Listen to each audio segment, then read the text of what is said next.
2 मिनिटं नाही, 1 मिनिट सुद्धा नाही. फक्त आणि फक्त 5 सेकंद जर तुम्ही व्हीनस म्हणजे शुक्र ग्रहावरती घालवले तर काय होईल? असे उलटे-सुलटे प्रश्न तुम्हाला कधी-कधी पडतात का? म्हणजे भारताने चंद्रयान पाठवलं आणि आता तर अगदीच आदित्य L1 म्हणजे सूर्याजवळ जाणारं यान सुद्धा पाठवलं. पण लक्षात घ्या, या बाकीच्या ग्रहांसारखा शुक्र ग्रह नक्कीच नाहीये. नमस्कार, मी तन्वी सोनवणे आणि द ग्रेट स्टेटच्या आजच्या व्हिडिओमध्ये आपण एका आगळ्या वेगळ्या आणि मजेदार विषय बघणार आहोत आणि तो म्हणजे शुक्र ग्रहापर्यंतचा प्रवास. काही जणांचं तर असं पण म्हणणं आहे की शुक्र ग्रह हा पृथ्वीचाच भाऊ आहे. पण असं मुळातच काहीच नाहीये. पृथ्वीवर तुम्हाला एकदम आपलंसं घरासारखं कम्फर्टेबल वाटत असेल, पण शुक्र ग्रहावरती असं काहीच वाटणार नाही.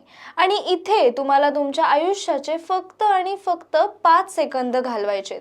पण विश्वास ठेवा, हे 5 सेकंद तुमच्या आयुष्याचे सगळ्यात लांब आणि सगळ्यात जास्त वेळ चालणारे 5 सेकंद असू शकतात. शुक्र ग्रह हा सूर्यापासून दुसरा ग्रह आहे आणि आपल्या म्हणजेच पृथ्वीच्या सगळ्यात जवळचा शेजारी सुद्धा. शुक्र ग्रह हा पृथ्वी सारखाच आहे, म्हणजे त्याच्यासारखाच दिसतो, त्याच्यासारखाच आकार आहे आणि ग्रॅव्हिटेशनल फोर्स सुद्धा सेम आहे. पण पृथ्वीवरती जसं जीवन होऊ शकतं, घर होऊ शकतं, तसं शुक्र ग्रहावरती मात्र नाही होऊ शकत. कारण शुक्र ग्रहाचा जो सरफेस आहे तिथे आयुष्य जगता येईल अशा लायकीचाच नाहीये.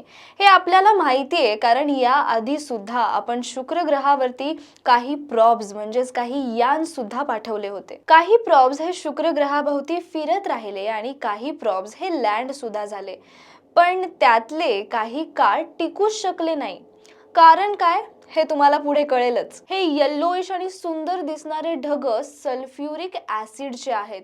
तुम्ही थोडा जरी श्वास घेतला तरी सुद्धा तुम्हाला खराब झालेल्या अंड्यासारखा वास येईल. शुक्र ग्रहापासून 50 किलोमीटर आधीपासूनच तुम्हाला सगळं अंधुक दिसायला लागेल, कारण इथे खूप घनदाट आणि डेन्स ढग असतील आणि कितीतरी ज्वालामुखी सुद्धा फुटत असतील. शुक्र ग्रहावरचं वातावरण हे जास्त करून कार्बन डायऑक्साईडनी बनलेलं असतं आणि इथले जी ढग आहेत ते खूप जास्त डेन्स आणि घनदाट असल्यामुळे या ग्रहावरची उष्णता आतल्या आतच अटकून राहते.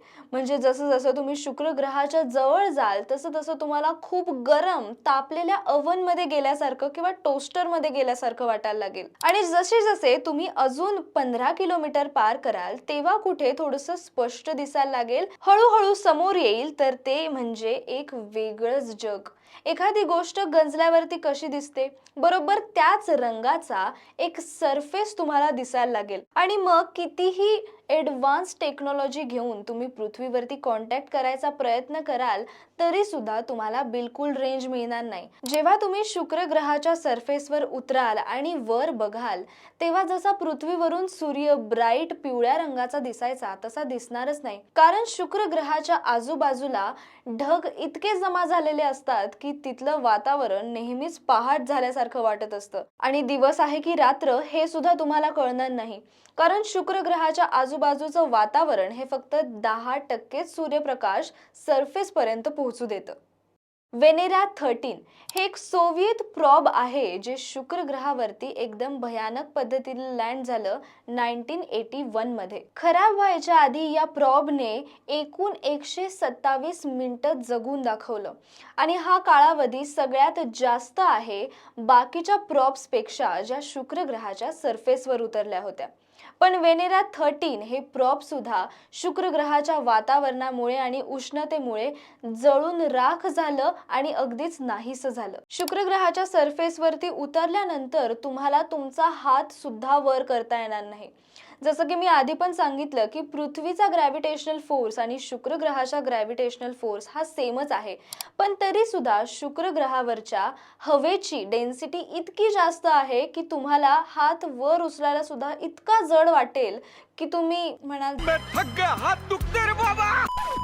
तुम्हाला असं वाटेल की तुम्ही स्विमिंग पूलमधून किंवा पाण्यामधून चालायचा प्रयत्न करतायत, ते सुद्धा खूप जास्त गरम पाण्यात. म्हणजे थर्मामीटर टाकून चेक करायचा प्रयत्न केला तर 475 डिग्री सेल्सिअस म्हणजेच 900 फॅरेनहाइट एवढं गरम.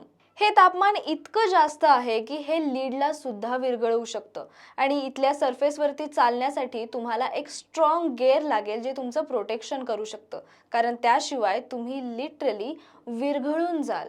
तुम्ही अजून जास्त चालत राहिला तर तुम्हाला असं वाटेल की आता तुम्ही खोल पाण्यात बुडताय. तुम्हाला एक वेगळ्याच प्रकारचा जास्त प्रेशर अनुभवायला मिळेल. तुमच्या हृदयावरती कोणीतरी प्रेशर आणतंय असं वाटायला लागेल. हा प्रेशर आहे ॲटमॉस्फिअर प्रेशर, जो पृथ्वीपेक्षा 90% जास्त आहे. एवढंच नाही तर शुक्र ग्रहावरती ऑक्सिजन सुद्धा नाहीये आणि तेवढ्यातच तुम्ही गुदमरायला लागाल. म्हणजे जोपर्यंत तुम्हाला कळेल की तुमच्यासोबत काय काय होतंय, आजूबाजूला काय काय घडतंय, काय काय वेगळं वाटतंय, तोपर्यंत कदाचित तुम्ही याद तेरी आएगी, मुझको बड़ा सताएगी. आणि व्हिडिओ कसा वाटला, तुम्हाला खरंच वाटलं का की तुम्ही शुक्र ग्रहापर्यंतचा प्रवास करताय? कमेंट करून नक्की सांगा. व्हिडिओ आवडला असेल तर शेअर करा आणि सबस्क्राईब करा आमच्या चॅनलला द ग्रेट स्टेट. धन्यवाद.